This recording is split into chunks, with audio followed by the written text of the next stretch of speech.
सवाल Yadav films Bhojpuri Sonu channel.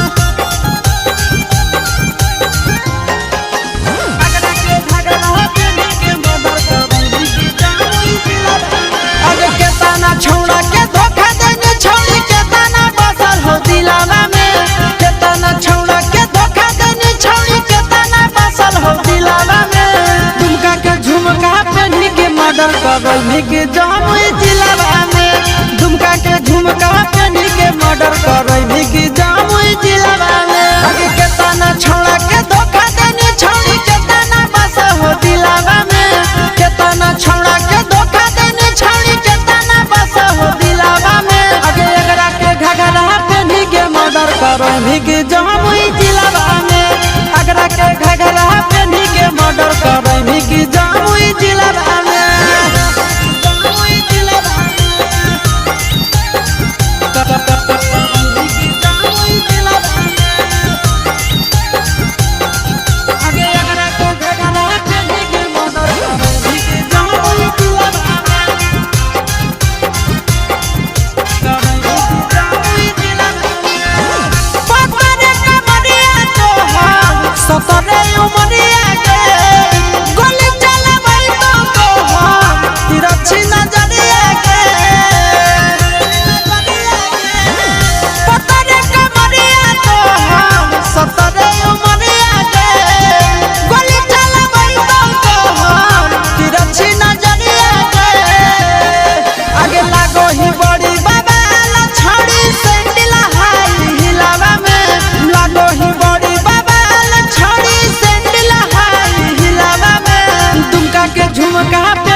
करनी के जामुई जिलावा में दुमका के झुमका पहनी के मर्डर करनी के जामुई जिलावा में।